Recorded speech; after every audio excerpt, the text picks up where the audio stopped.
I did some anger work, ended a few minutes ago, lasted for, I don't know, 15-20 minutes, and I thought I'd share about it in case you haven't heard about how to do this particular form of work.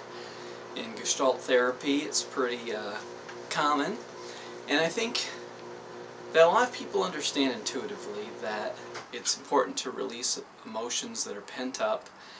And there's a phrase that says depression is anger turned inwards. In other words, if you don't outwardly express anger, it can become anger toward yourself, which feels like a heaviness, which feels like a depression. And I don't think that's the only form of depression. I think any kind of suppression or self-defeating thoughts, you know, pessimism, that kind of thing can lead to depression as well. But before doing anger work today, I was exercising, and I thought about something I read in the book, The Right Use of Will, channeled material, and it was about using sound and movement to release emotions. So at the time, I was doing a Wii Fit Plus, and there is a hula hoop thing where you're moving your body around trying to keep the hula hoops up, and I decided to combine that with the Om chat. You can think of AUM or OM, but it's about movement of Om.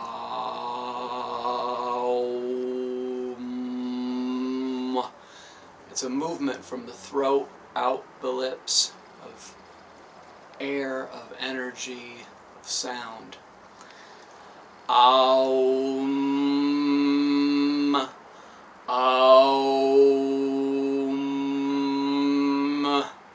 can be used in meditative chants, but I used it in addition to exercising at the same time, and it felt like some good movement. So I thought, I'm going to do some anger work today. So I took a plastic baseball bat, I closed the door to my bedroom so my cat wouldn't come in, this one, and get hurt, and you know, jump on the bed while I was hitting it with a baseball bat. And I put on some metal music on cable radio, some like metal rock. Metallica was actually playing when I turned it on. The song One works very well, and then I did it for a couple other songs after that too. And if you don't have a bat or a tennis racket or something else that you can use to hit your bed, a pillow on the bed or something like that, then you can just pound your fists. And if you are feeling, you know, a lot of people who've been traumatized by anger in some way might have a hard time accessing anger and feel blocked to it, or even getting in touch with what they're angry about.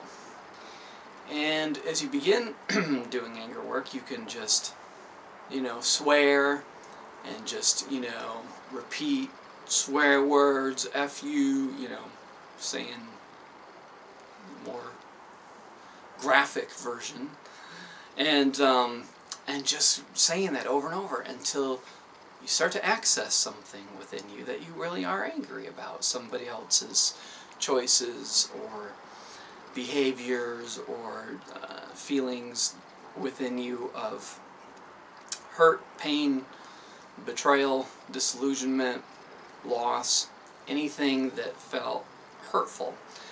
Because grief involves anger, and in the spiritual realm, it's easy to discount anger because it is such a base level emotion.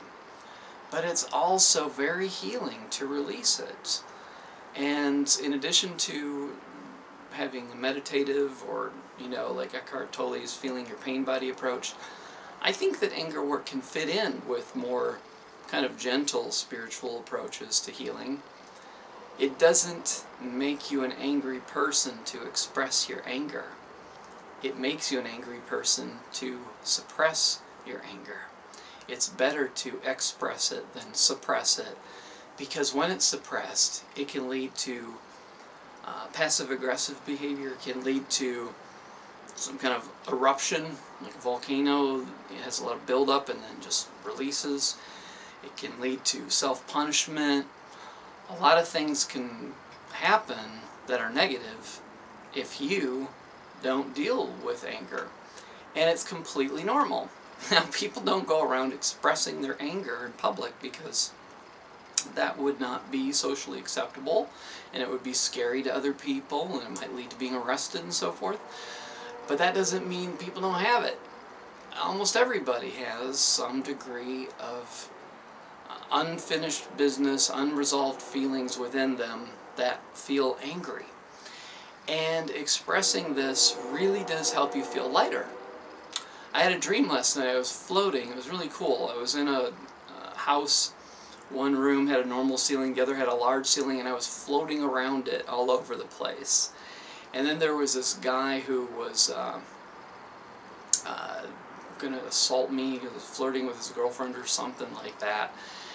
And he was just big and muscular and scary and just completely was overpowering me and that kind of thing.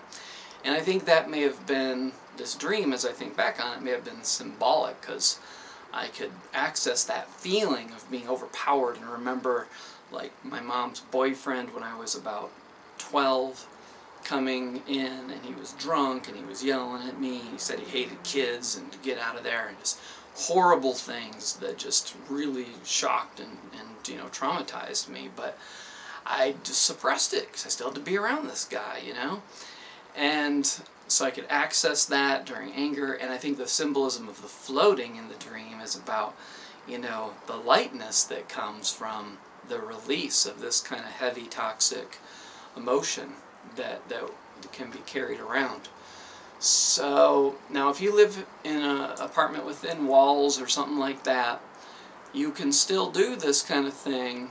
You know, you don't have to yell. Like I like, you know, putting on like aggressive music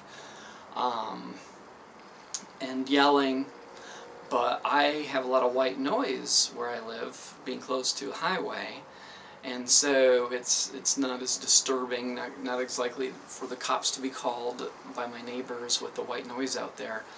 But if you live in a place where it's harder to be loud without, you know, risking people thinking there's some disturbance going on, you can still do it. You can still say, like, fuck you, So much for not swearing in this video. But like, you know, and just in a quieter voice as opposed to, fuck you! And just, you know, letting it out. But that reminds me, being in your car can be a great place to shout and to scream. Or if you know somebody who has a more private kind of space and you want to utilize it for doing anger work, then that's an option too. So those are some ideas about it. I recommend it. It's a cleansing kind of feeling, and stressors can add up and accumulate, and this is one way to release them when it feels right, or even sometimes if it doesn't feel right on a bodily level. You might feel resistance to doing it, but on some intuitive level there's something that I'm saying that's resonating. That might be a sign that it's something for you to explore. Thanks for listening.